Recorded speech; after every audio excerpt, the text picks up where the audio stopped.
and welcome to Psychology Demystified. Today's topic is about something that has been happening to humans for as long as they've been around. And despite how long it's been with us as humans, we still have no idea how to handle them.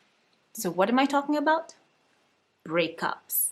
So why are breakups such a big deal?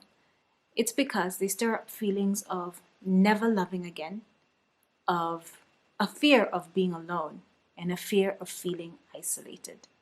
When a couple breaks up, they experience a loss of the relationship, obviously, but also a loss of the hopes and the dreams that they shared together. Although there's no manual to effectively help you get over a breakup, because if there was, we would all have bought that manual, there are some tips that could work for you or for someone else if you're helping them get through a breakup. The first one is take the time you need to grieve the relationship, because a breakup is a loss. Acknowledge the grief and allow yourself to feel whatever feelings that you're feeling at that moment. A lot of people, when they're dealing with a painful breakup, what they do is that because they're grieving and feeling this loss and it's painful, what they do is that they're tempted actually to push the feelings down so that they can just go on with life. However, what this ends up doing is that it actually prolongs how long you take to be able to move on. There is the belief that avoiding the painful emotion will bring you relief, but in actual fact, the opposite is true. Allowing yourself to acknowledge and accept painful emotions minimizes their power over you. And what it then does is it allows you to notice and enjoy positive emotions when they eventually do arise. And one thing that's important for you to remember is that yes, it's possible for you to miss someone and still not want them back in your life. Missing someone doesn't necessarily mean that they have to be a part of your life again. Focus on the relationships that allow you to thrive. Reach out for support from family, from friends, from people you trust, from people you love. Doing so allows you to reconnect with them, allows you to build a relationship with them, but also allows you to feel less isolated after a breakup. Figure out the reasons why the relationship ended in the first place. Yes, absolutely. Sometimes it's painful. Sometimes it makes you angrier than you've ever been in your life. But there must be valid reasons why the relationship ended to begin with. Focusing only on the positive memories in a relationship actually intensifies the heartbreak. And what happens is that you end up not being able to look at the relationship in a balanced, objective manner. A lot of times when people focus only on the positive, that's when they call the ex. Especially during this trying time when reaching out to the ex seems like the greatest idea on earth. What I'm going to ask you to do, what I'm going to ask you to ask a friend to do, is to grab a piece of paper and then write a list of the dissatisfying things about them in the relationship. And then whenever you're tempted to make that call or send that text, look at that list and it will remind you why you broke up. It's also a good time for you to evaluate whether you have a relationship pattern. Some people end up having a type and end up picking the same kind of partner each and every time. So are you that person who has a pattern? Maybe it's time to switch the pattern, because if you've tried it many times and it doesn't work, then maybe it's time to switch it up. Prioritize your self-care. Take care of you.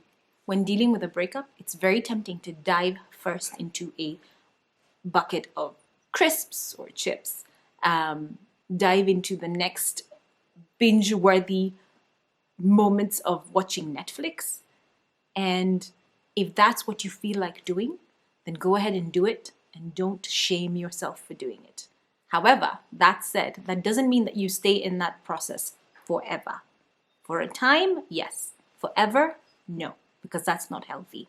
Then when you're ready, when you feel ready physically and mentally, then it's time to switch things up. It's time to put away the bucket of crisps or chips, the ice cream, and whatever else was making you happy in that moment and providing you comfort, and switch it up and start changing your diet to nutritious foods, because now this is all about what you're putting into your body. Nutritious foods, get the revenge body you've always wanted to, but all of these things need to be realistic. It's not about going out and trying to do everything in a month just to show your ex that you're doing okay. make sure it's realistic, because when it's realistic, then you stick with it more. And it's not about doing it for someone else, it's about doing it for you. Those small changes could be as simple as just getting enough sleep.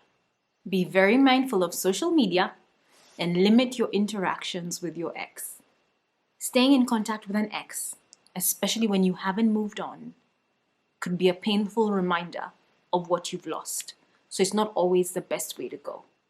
Going back and sifting through emails and texts and posts and videos of you and your ex during your happy, blissful honeymoon moments may feel good initially, but ultimately what it ends up doing for a lot of people is that it creates a false hope of reconciling.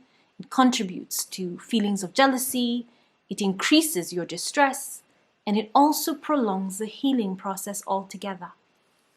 If you're still friends with your ex on social media, because as you broke up, you agreed to be friends, but you know full well that you or your friend hasn't moved on from that relationship, then maybe it's time to consider limiting access to them, which means that you temporarily block them or mute them so that you don't end up seeing everything that they post. You're not saturated with their feed and all the fun that they're having without you, and it helps you be able to move on in a healthy manner without holding on to the past.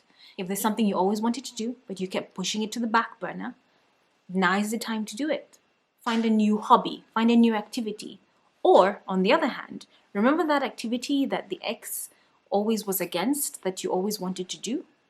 Well, now there's no X in the picture, so go ahead and do it. Be kind to yourself. Imagine if a friend was in the position that you are in. If you were talking to your friend, would you speak to them the way you're speaking to yourself? Would you berate them for having a relationship that didn't work out? Would you tell them that they were in the wrong? Would you tell them they could have done better? Would you tell them they could have fixed things if they had just done A, B, or C, or if they changed A, B, or C about them? Would you tell a friend what you're telling yourself? Whatever you would think of telling your friend, whatever support you would give them, whatever nudge you would give them to get up and keep going, that's the same nudge you should give yourself. Self-compassion, self-compassion, self-compassion is key. Remembering that you made it through a difficult time, whether it was a breakup or a painful experience, allows you to be able to realize that there is hope and that you can do it because you've done it before. And it allows you to see that there's some brightness for the future. Because if you could get out of one painful experience, you absolutely can be able to deal with the current painful experience of a breakup. Keep in mind that the few things that I've mentioned, I believe they should be about 8, are just different tools and ways and strategies to be able to deal with a breakup. There are so many others which I obviously did not cover. If you have other strategies that you have used that have helped you and that have worked for you, please go ahead and write them down in the comments below, because that could be very helpful to someone else who's going through breakups at this very trying time. This forum and this community that we create right here in this space that I consider safe and positive, because I encourage nothing but positivity, is a place where people should be able to go for help when they need it. And then, of course, if all the things you try are not working and it's pulling you down and stopping you from being able to do what you need to do in your daily routines, then it's time to seek the help of a therapist. Thank you so much for watching. Please remember to stay safe. Please remember to wear a mask. Please remember to be kind, because you don't know what someone's going through. Hugs and kindness always. Bye.